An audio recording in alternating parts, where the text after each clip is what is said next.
Assalamualaikum warahmatullahi wabarakatuh.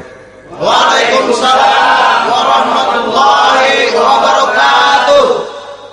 Bismillahirrahmanirrahim. Alhamdulillahi rabbil alamin. Wassalatu wassalamu ala ashrafil mursalin, imamil muttaqin, sayyidil ghurril muhajjalin, wa ala alihi wa ashabihil mujahidin at-tahirin, amma ba'du. Saudara-saudara kaum muslimin rahimakumullah.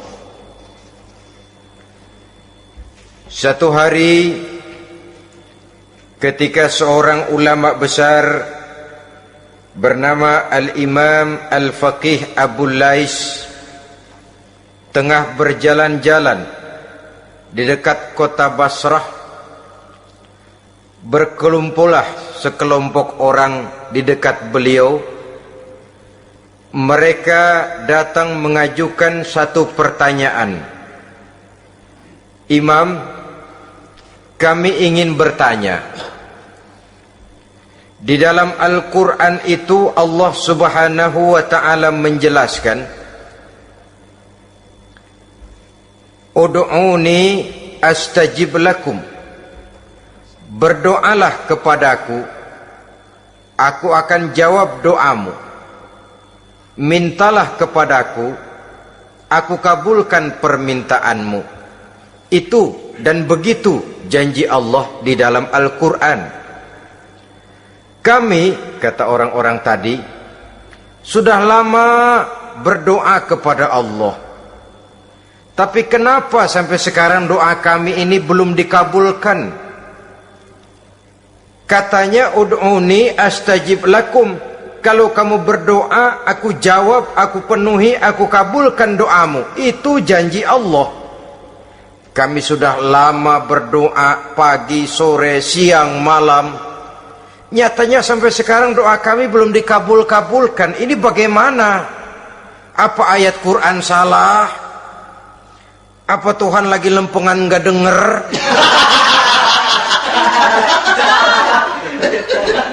Apa doa kami yang terbalik? Kelihatannya sepele saja ini. Doa tidak didengar oleh Allah. Permohonan tidak dijawab, tidak dikabulkan oleh Allah. Tapi sebenarnya kalau kita mau merenung, kemalangan apa yang paling besar dalam kehidupan ini selain daripada kalau permohonan dan doa kita sudah tidak dihiraukan oleh Allah? Artinya hidup sudah tidak diopeni oleh Allah. Jangankan Allah, saudara-saudara, kita nggak diopeni sama mertua saja bingung. Ini mertua diem aja, kalau saya salah apa salahnya, kalau ada yang dikepengenin apa kepengenannya, boyak ngomong kenapa diem begitu. Ini tidak diopeni oleh Allah. Kemalangan apa yang lebih malang selain daripada kalau doa sudah tidak didengar oleh Allah? Itu sudah kemalangan yang paling malang, lebih malang dari kota Malang saya kira.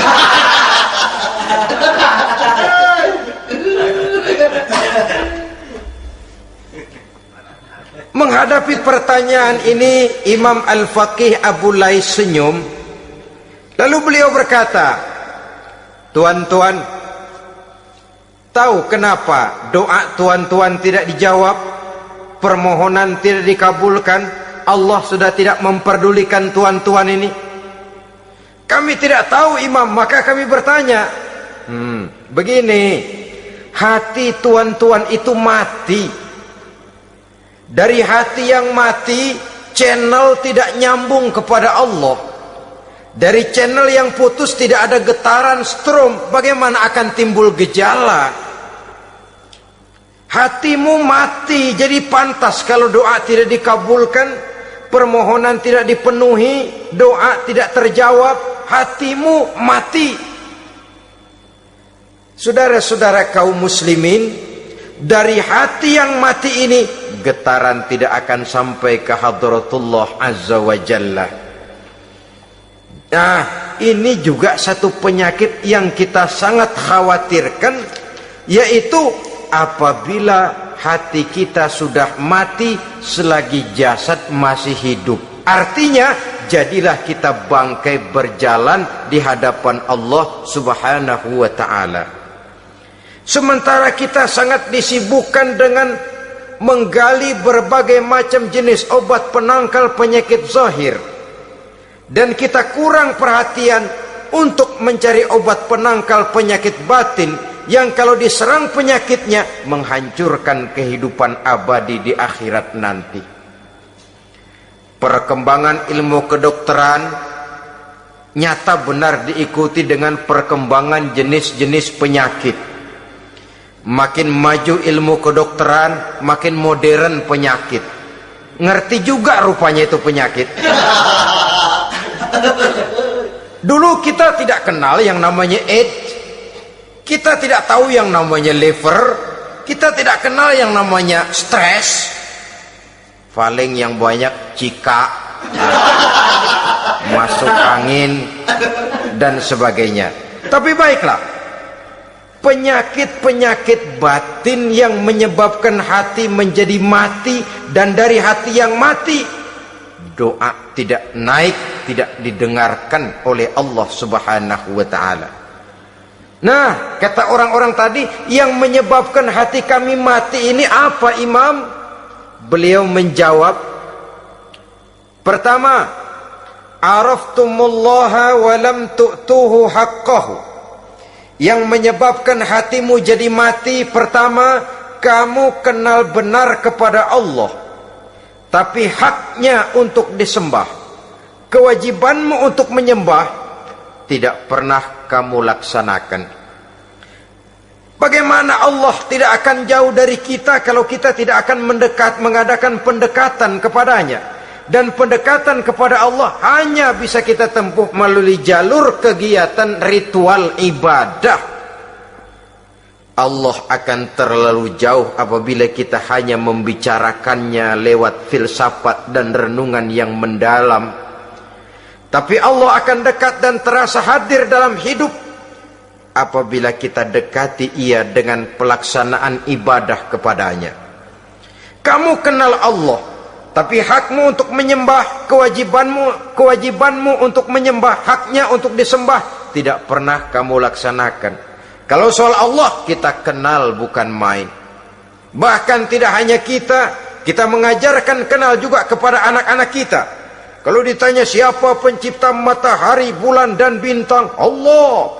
Siapa pencipta lautan, gunung, hutan belantara dan sungai-sungai, Allah. Siapa pencipta bumi, matahari dan sebagainya, Allah. Sembahyang apa enggak? Bagaimana nanti?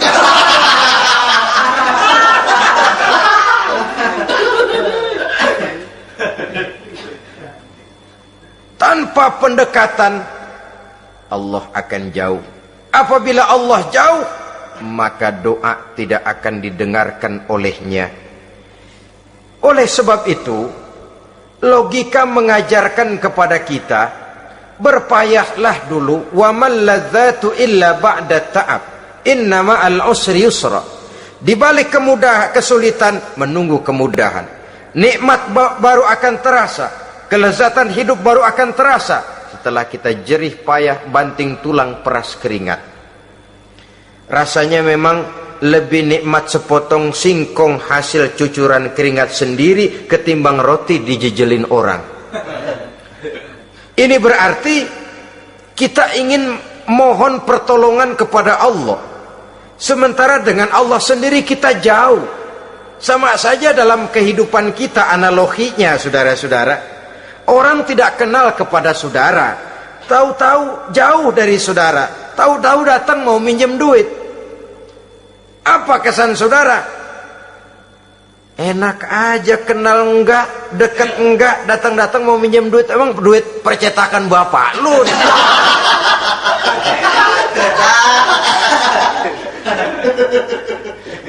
Sedangkan yang kita kenal, sedangkan yang kita bertemu tiap hari, Sedangkan yang sering datang ke tempat kita, kalau satu saat dia pinjam duit, toh kita kadang-kadang masih mikir. Apalagi datang nggak pernah, berkunjung nggak pernah, ngobrol nggak pernah, apalagi kenal juga nggak pernah, datang-datang mau minta. Macam apa? Datang nemuin Tuhan setahun 2 kali, Idul Fitri doang sama Idul Adha. Doa cerewet banget, apa aja diminta. Saudara hadirin, bagaimana doa akan kabul, permohonan akan dijawab? Jikalau kita jauh dari Allah, kita kenal Allah, haknya untuk disembah, kewajibannya untuk menyembah, tidak pernah kita laksanakan. Itu yang menyebabkan hati kita lalu menjadi mati. Padahal mengenal Allah, setelah mengenalnya, mengadakan pendekatan kepadanya melalui ritual ibadah yang dicontohkan oleh Rasulullah Sallallahu Alaihi Wasallam. Ini hal pertama yang menyebabkan hati jadi mati. Kamu terlalu kenal Allah tapi tidak pernah menyembah kepadanya.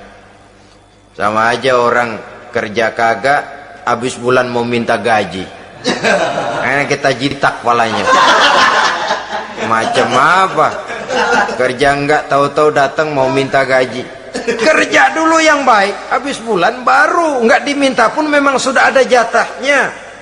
Ibadah dulu kita kepada Allah. Soal Allah memberikan karunia kepada kita, itu hak Allah.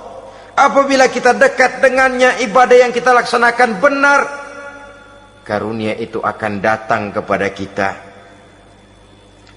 Saudara-saudara, yang kedua yang menyebabkan hati jadi mati, qara'tumul Qur'an walam ta'malu bih. Kamu baca Al-Quran tapi ajarannya tidak pernah kamu amalkan. Kamu baca Quran tapi isinya kamu injak-injak. Sehingga ada peringatan dari Rasul Sallallahu Alaihi Wasallam. Beliau bersabda, "Iza azzamat ummatid dunya wa fi riwayatin dinaron wa dirhaman nuzi'at minha haibatul Islam. Wa iza turikatil amru bil ma'rufi wan nahyu 'anil munkari hurimat 'alaihim barakatul wahyi.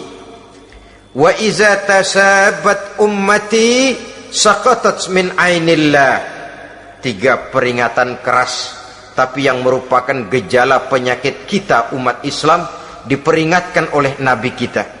Pertama, iza azzamat ummatid dunya.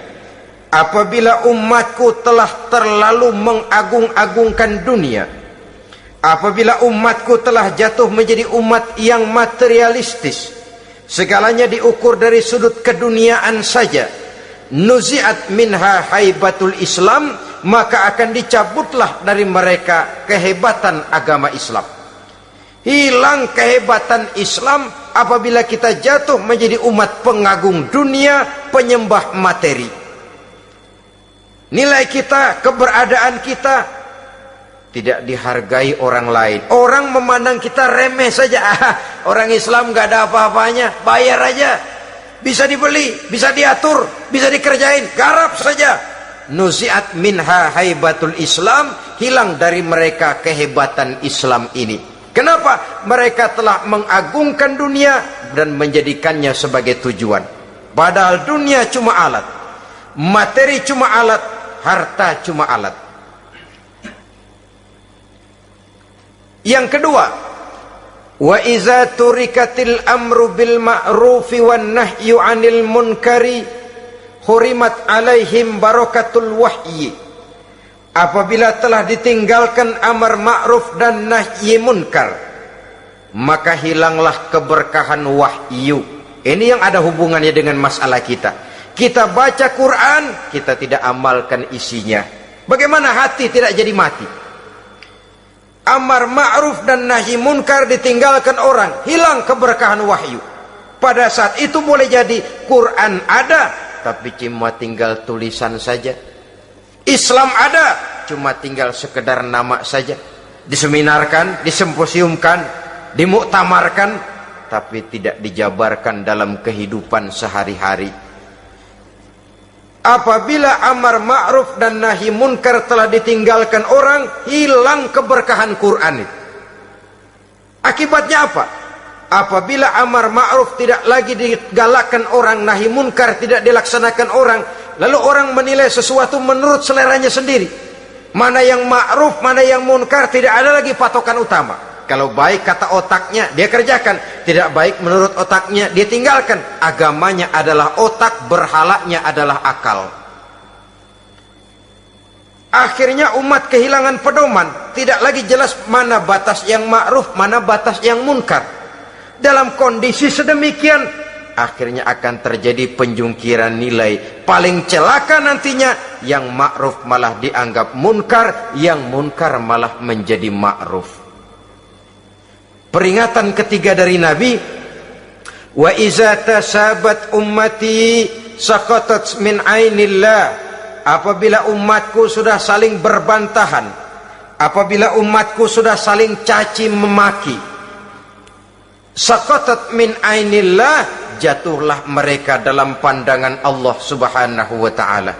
Hilang wibawa umat yang sudah saling mencaci maki, saling menjatuhkan, saling gasak, gesek, gosok. Justru agama menganjurkan kita ini saling asah, asih, asuh. Kadang yang kita praktekkan, kita ini saling gasak. Yang kedua, saling gesek. Yang ketiga, saling gosok. Gasak, gesek, gosok. Kacau kita ini. Saling gasak, menjegal kawan seiring, menggunting dalam lipatan. Saling gosok, fitnah sana, fitnah sini. Saling gesek, sikut kiri, sikut kanan. Tidak peduli orang lain luka dan sebagainya. Yang penting dia bisa nangkring. Jatuh kita dalam pandangan Allah apabila umat sudah saling mencaci maki. Maka kita kembali kepada persoalan, hal kedua yang menyebabkan hati jadi mati, qara'tumul Qur'an walam ta'malu bih. Kita baca Al-Quran, tapi ajarannya nyaris tidak kita amalkan di dalam kehidupan kita. Akibatnya hati lalu jadi mati. Itu yang kedua. Yang ketiga, yang menyebabkan hati jadi mati dan doa tidak terjawab, idda'aitum annakum min ummati Muhammadin sallallahu alaihi wasallam walam ta'malu bisunnatihi. Kamu mengaku, kamu memproklamirkan diri sebagai umatnya Nabi Muhammad, tapi sunnahnya tidak pernah kamu amalkan. Malahan perkembangan paling akhir, bukan saja tidak mau mengamalkan sunnah, malah mengingkari sunnah. Inna lillahi wa inna ilaihi raji'un. Oh, Nabi Muhammad itu manusia biasa seperti kita. Sebagai manusia dia bisa salah. Dan ternyata hadis banyak yang palsu. Yang otentik cuma Quran. Selebihnya adalah sejarah. Tidak ada itu sunnah. Langsung saja kepada Quran. Oh, hadis itu bukan sumber hukum. Oh, tidak perlu mengamalkan sunnah. Saudara-saudara kaum muslimin, mengaku kita umat Nabi, tapi sunnahnya kita campakkan, tidak kita amalkan. Setelah tidak kita amalkan, kita campakkan. Setelah kita campakkan, kita ingkari pula. Inna lillahi wa inna ilaihi raji'un.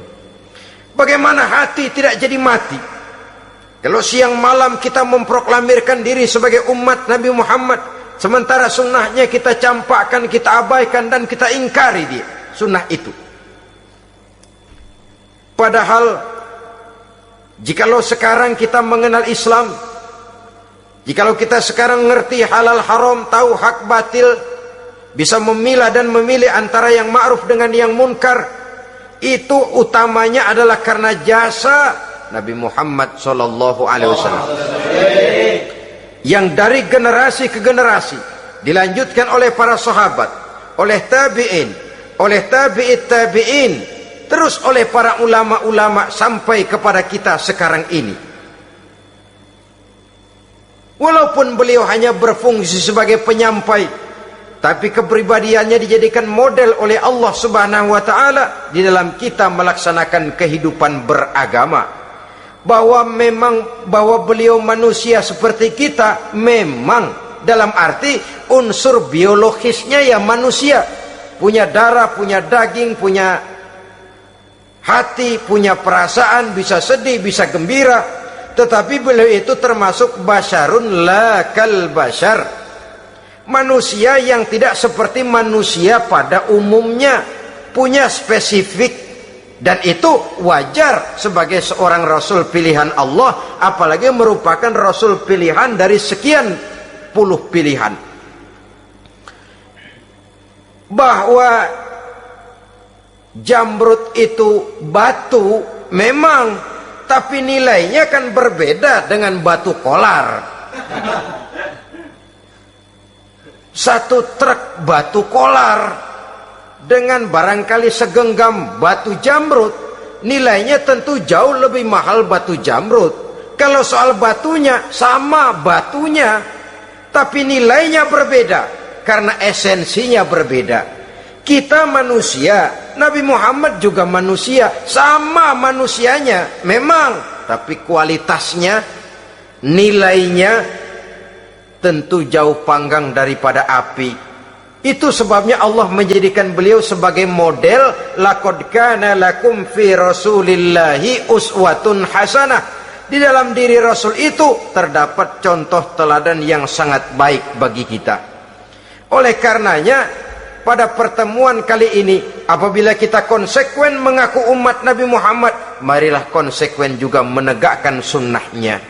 3. Yang keempat, yang menyebabkan hati jadi mati dan doa tidak terjawab, akaltum ni'mata rabbikum walam tashkurulah. Tiap hari kamu makan nikmat Tuhanmu, tapi kamu tidak pernah mau bersyukur kepadanya, kepada Allah Subhanahu wa ta'ala. Nikmat Tuhan kita doyan banget, tidak pernah sehari dan sesaat pun terlepas diri dan hidup ini dari nikmat-nikmat yang diberikan Allah. Sejak kita bangun tidur sampai tidur kembali, bahkan tidur itu sendiri, di pasar, di sawah, di kantor, dimanapun kita berada, nggak pernah nikmat Allah berhenti. Hidup kita dalam alam diberikan segala fasilitas untuk menunjang kehidupan. Nggak pernah Allah pasang pajak matahari, nggak pernah Allah pasang pajak gas udara.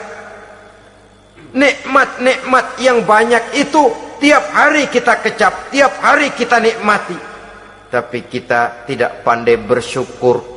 Padahal Allah memberikan peringatan keras dalam hadis qudsinya, man lam yashkur ala na'mai wa lam yasbir ala balai falyakhruj min tahti samai wal yatlub rabban siwaya. Siapa yang tidak mau bersyukur terhadap nikmat yang aku berikan kepadanya dan tidak mau bersabar terhadap ujian yang aku berikan kepadanya, silahkan keluar saja dari kolong langit ini dan cari Tuhan selain aku. Diusir oleh Allah. Kalau orang tidak mau bersyukur terhadap nikmat yang aku berikan dan tidak mau bersabar terhadap ujian yang aku timpakan, keluar dari kolong langitku, keluar, cari Tuhan selain aku. Diusir. Lah yang ngusir Allah. Anak sekarang bilang mau ke Menong.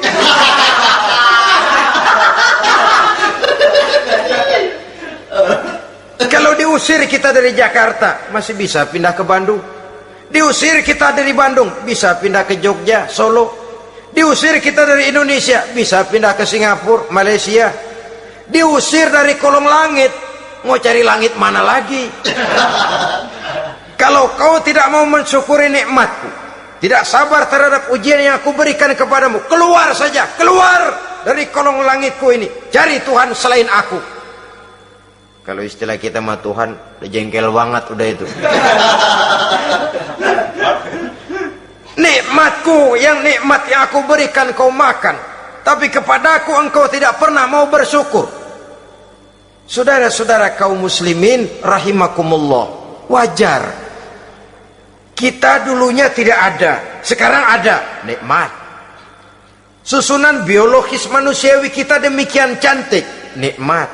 Tinggal di bumi, fasilitas yang kita perlukan disediakan, tinggal kemampuan kita mengelolanya, nikmat. Diberikan kita otak yang membedakan kita dengan binatang, nikmat. Diberikan kita agama, diutus para rasul untuk jadi model dalam kehidupan kita, nikmat. Kalau cara kita emang kurang apa sih? Apa yang kurang, hai manusia? Engkau tidak ada, aku adakan. Kalau aku perintahkan kau tinggal di bulan, mungkin kau tidak akan sanggup hidup. Begitu lahir juga kelepek-kelepek habis. Ya nggak ada HO2 toh di bulan, mau ngisap apa? Aku tinggalkan kau, aku perintahkan tinggal di permukaan bumi. Alamnya indah, fasilitas serba menunjang. Nikmati semuanya, semuanya untuk kamu, semuanya.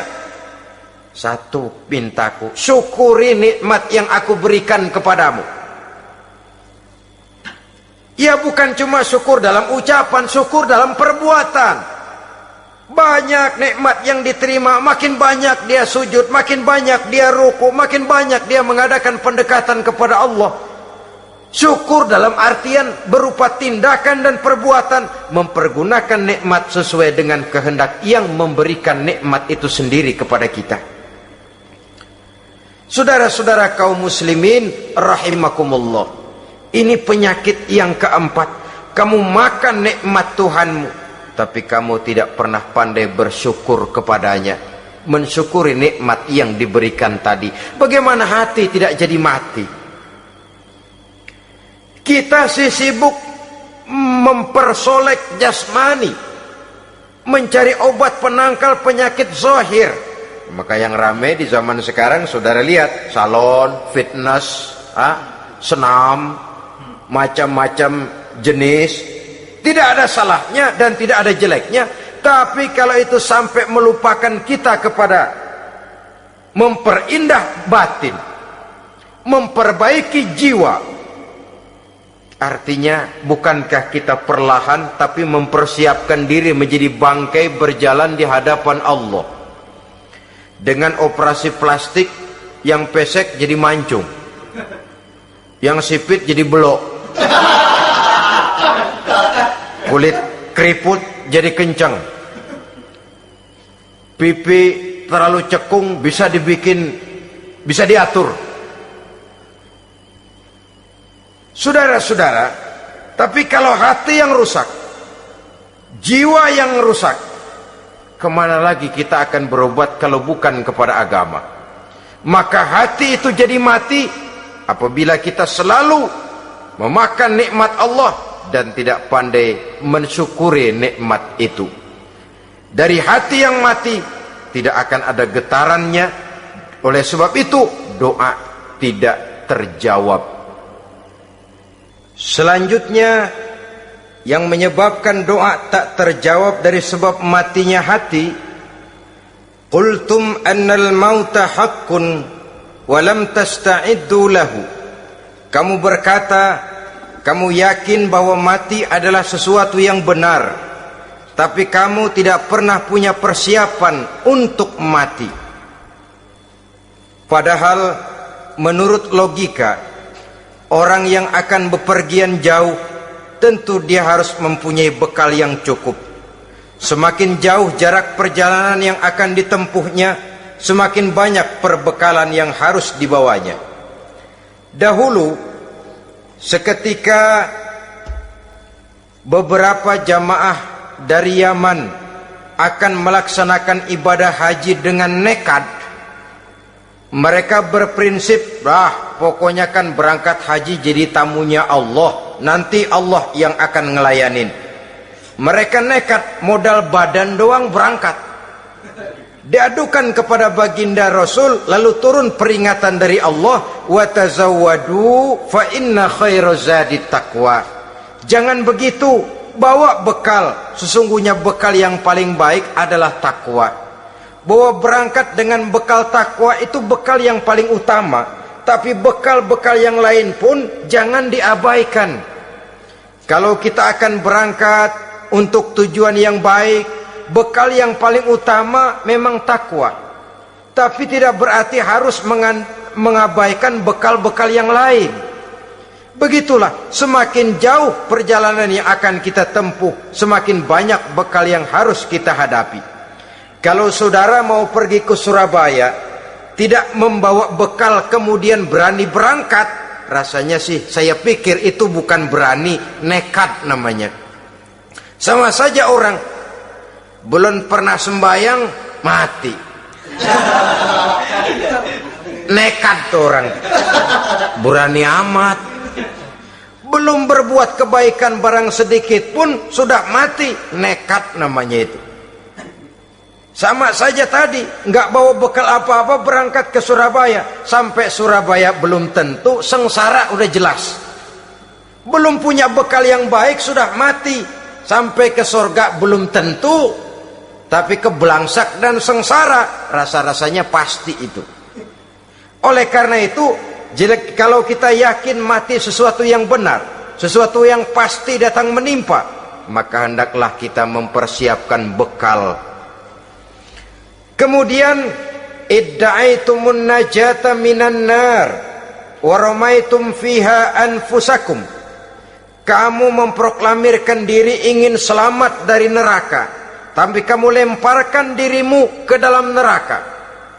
Bagaimanapun bajingannya bajingan, kalau ditanya ente mau masuk neraka enggak, jawabannya pasti enggak. Itu pasti perbuatannya sendiri yang melemparkan dirinya ke dalam neraka, membiarkan dirinya berlarut-larut, bertimbun-timbun dalam dosa dan kesalahan, dan tidak akan ada niatan untuk memperbaiki diri. Hanyut di meja judi, habis ditelan minuman keras, fitnah sana fitnah sini, hasud sana hasud sini. Padahal mulutnya ingin selamat dari neraka, perbuatannya malah melemparkan dirinya ke dalam api neraka.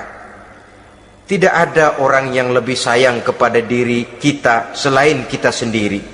Dan menyayangi diri itu tidak cuma dengan memandikannya sehari 3 kali, memakaikannya parfum dengan segala macam merek, memakai sabun yang wangi-wangi, minyak yang harum-harum.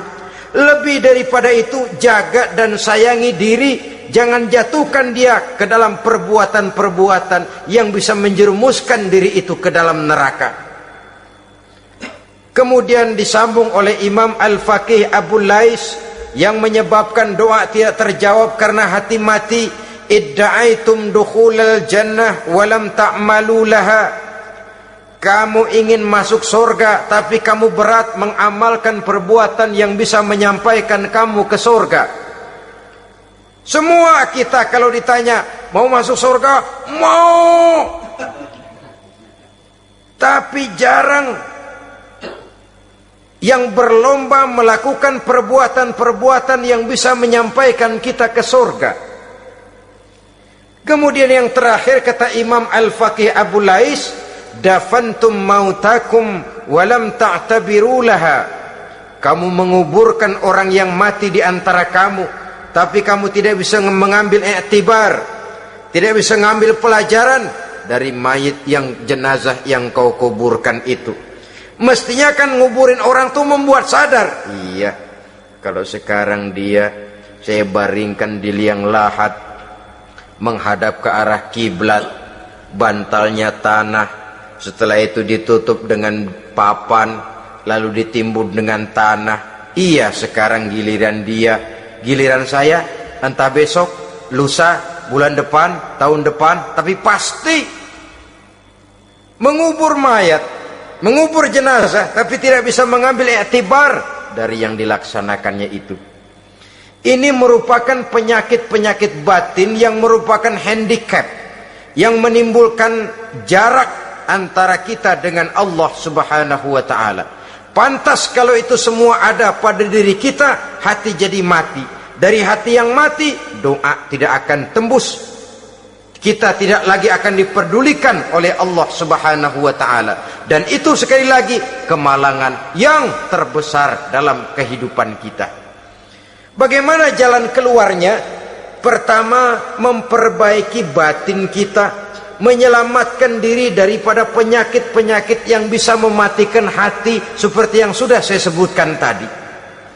Yang kedua, berdoa dengan adab, sehingga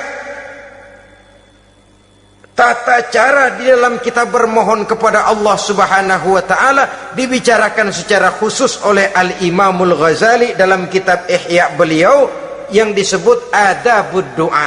Adab di dalam kita melaksanakan doa kepada Allah Subhanahu wa taala.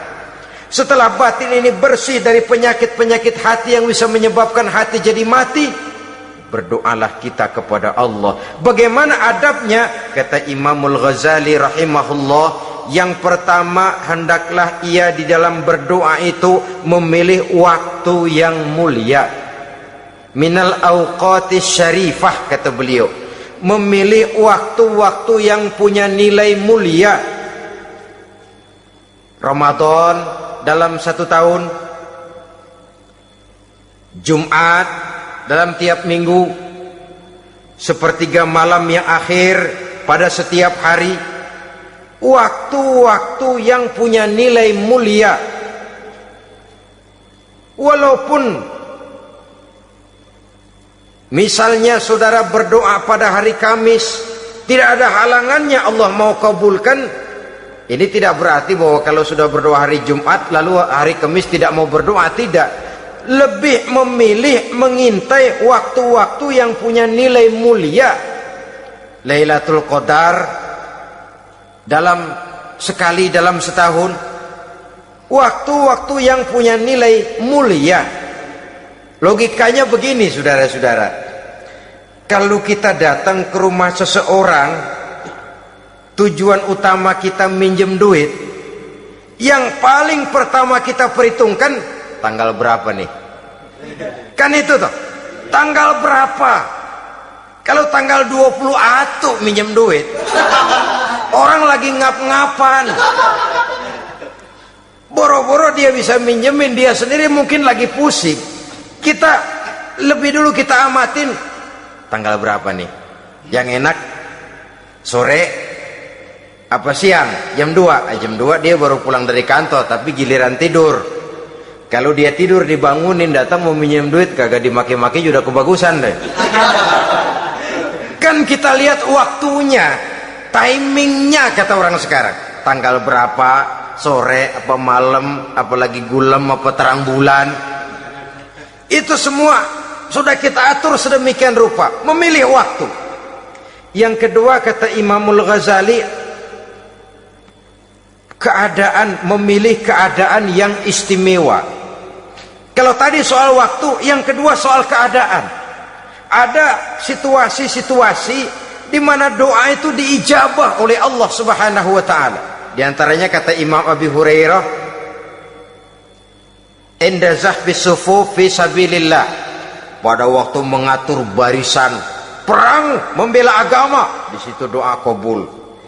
Inda nuzulil ghais, ketika turun gerimis, di situ doa makbul. Inda iqamis shalah, ketika salat mau didirikan, riwayat lain bainal azan wal iqamah, antara azan dan qomat, di situ doa makbul. Itu memilih keadaan-keadaan. Kemudian yang ketiga, kata beliau, berdoa menghadap kiblat. Ya, apa kalau doa madhab mudik Tuhan gak tahu? Tahu. Tuhan gak dengar? Dengar. Cuma lebih etis. Lebih etis kalau kita berdoa menghadap ke arah kiblat. Saudara-saudara kaum muslimin rahimakumullah. Yang keempat, hifdzus shaut, menyederhanakan suara. Tidak terlalu keras, juga tidak terdengar orang lain, apalagi kalau doa kita diaminkan oleh orang lain. Tidak usah terlalu keras. Kenapa? Karena Allah yang kita meminta kepadanya bukan zat yang tuli, bukan zat yang buta, bukan zat yang tidak dengar, bahkan dia maha dengar. Juga tidak terlalu seperti orang berbisik-bisik, apalagi kalau doanya doa bersama-sama. Tapi kadang-kadang terdorong oleh husnuzon dari para makmum saja. Tidak peduli apa yang dibaca oleh imam, yang kedengaran cuma amin aja gerengan. Amin, amin, amin, amin, amin, amin.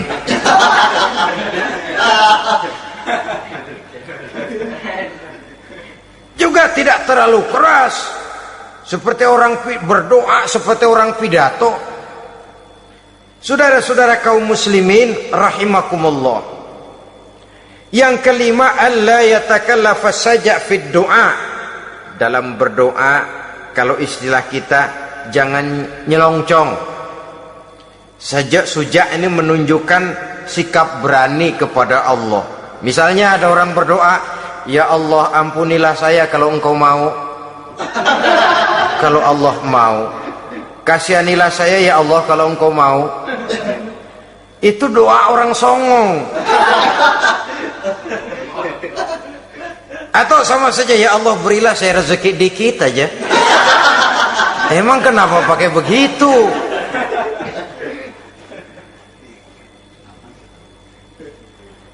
Allah yatakallafa saja fid du'a. Yang keenam kata Imam Al-Ghazali, at-tadarru' wal khusyu'. Dengan tadarru' dan khusyuk, dengan sikap tawadu, benar-benar ya seperti kita lah kalau datang memang menghajatkan pertolongan dari seseorang, segala action kita atur supaya hajat kita itu kabul, kan begitu. Kadang-kadang istilah orang kalau perlu ngesor mah ngesor dah, yang penting permintaan dikabulkan, gitu saja. Kita lihat sekarang ini, ramai orang bicara soal film-film Parno. Kelihatannya pendatang-pendatang baru, pokoknya asal bisa main dah, bugil ya bugil dah. Yang penting nyohor, bisa tampil. Walaupun dalinya semua sama, mula-mula cuma iseng. Adegan panas bagaimana? Kalau tuntutan skenario apa boleh buat? Apa boleh buat? Emang nggak bisa milih. Setelah film beredar baru saya juga jijik ngelihat, tadi kemana waktu bikin? Udah jadi baru jijik, bikinnya merem memang itu.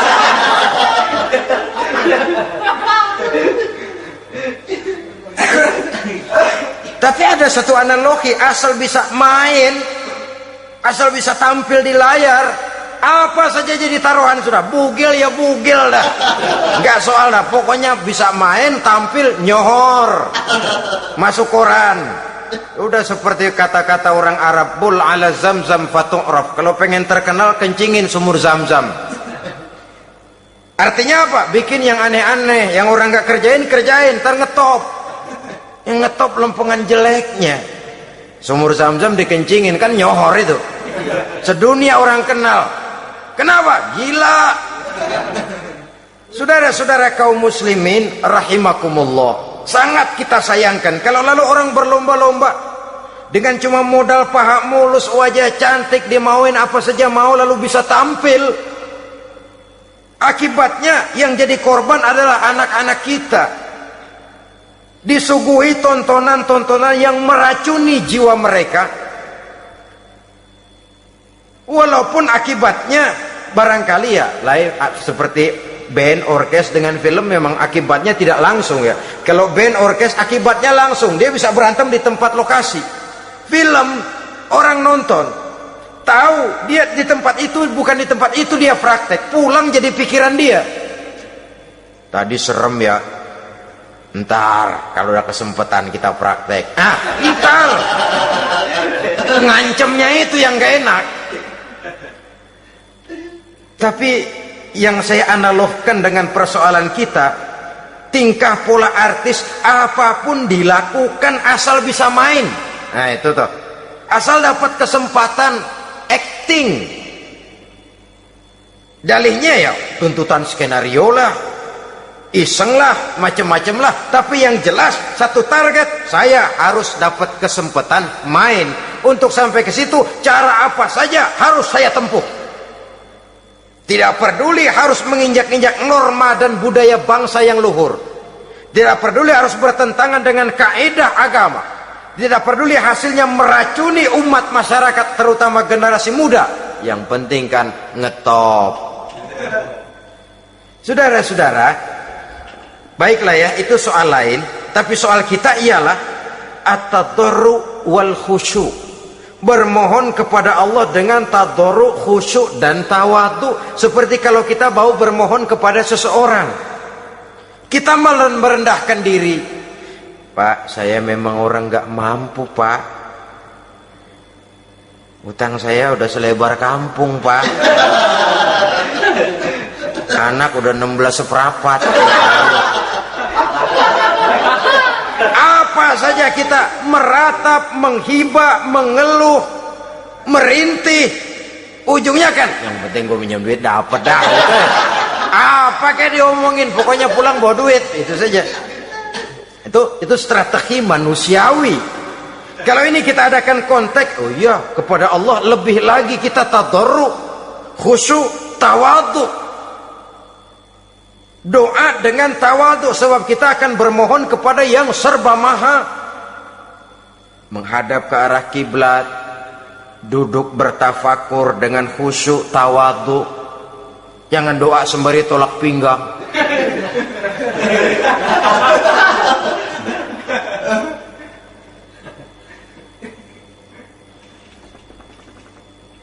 Yang ketujuh, kata Imamul Ghazali, ayyujzimad du'a wa yuqina bil ijabah. Hendaknya dia menjazamkan doanya itu dan yakin bahwa doanya akan dikabulkan oleh Allah. Sebab kata Nabi, innallaha la yaqbalu du'aan min qalbin ghafilin lahin. Allah subhanahu wa ta'ala tidak akan menerima doa dari hati yang lalai dan main-main. Doa ke orang ogah-ogahan.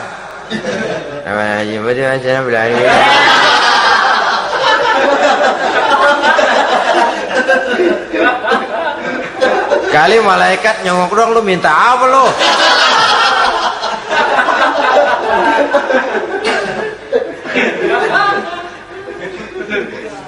Seperti tadi itu, kita datang mau minjem duit sama orang, ngomongnya ogah-ogahan. Minjem duitnya dikasih syukur enggak, ya udah. Ya enggak dah, enggak dikasih sudah. Kenapa? Mintanya begitu, enggak serius dan enggak yakin bahwa doanya akan dikabulkan. Kalau kita sudah punya keyakinan, jangan-jangan doa saya enggak diterima Allah. Enggak. Ana, kata Allah, ana inda zanni abdi bi. Aku sih bagaimana menurut sangka hambaku kepadaku saja. Kalau sangkanya baik, aku baik. Kalau sangkanya doanya dikabulkan, aku kabulkan. So itu doa harus dengan pasti dan harus dengan yakin doa itu akan dikabulkan dan meluruskan harapan, membenarkan cita-cita, meluruskan maksud apabila doa itu dikabulkan oleh Allah Subhanahu wa ta'ala. Saudara-saudara, oleh karenanya jangan doa setengah hati. Jangan berdoa sambil main-main. Apalagi menghadap kiblat dengan dua tangan terangkat sebagaimana dicontohkan oleh Rasulullah sallallahu alaihi wasallam. Bahwa berdoa tanpa mengangkat kedua tangan pun Allah tahu, Allah dengar, tapi kelihatannya kurang serius. Seolah-olah terserah dah Tuhan, mau dikasih ya kasih, enggak ya udah. Seolah-olah kita tidak serius dalam berdoa. Kemudian yang berikutnya, kata Imamul Ghazali, ayyaftatahad du'a bi zikrillah fala yabda'u bisu'al. Hendaknya dia mulai berdoa itu dengan menyebut nama Allah, berzikir kepada Allah, fala yabda'u bisu'al, jangan langsung memulai dengan permintaan. Ini tata krama etisnya. Sama juga orang kirim surat, salam sejahtera kami haturkan, padahal mah nggak ada itu juga nggak apa-apa. Itu kan maksud mukaddimah saja. Besar harapan kami semoga Bapak dan sekeluarga di sini pun berada dalam keadaan sehat walafiat. Selanjutnya kami telah dengar dari berbagai teman tentang kedermawanan Bapak, tentang bantuan Bapak di berbagai bidang yang menyangkut sosial pendidikan. Sehubungan dengan itu maka kami bermaksud mengajukan permohonan. Baru masuk itu mah 15 kalimat kesonoin, urusan lain. Intinya sehubungan dengan itu kami bermaksud memohon kepada Bapak. Kita mulai. Salam sejahtera kami haturkan, bersama ini pula kami macam-macam lah. Sama juga seperti tadi itu. Kita datang mau minjem duit. Datang karena kita tahu datang habis bulan. Malam terang bulan. Udaranya sejuk. Ngobrol lah kita, dapat teh. Apa kabar Pak? Baik. Aduh Bapak sih untung dah Pak, kayak pemurah lagi. Saya tahu Bapak banyak nyumbang di mana-mana. Di Angon aja tuh orang di Angon.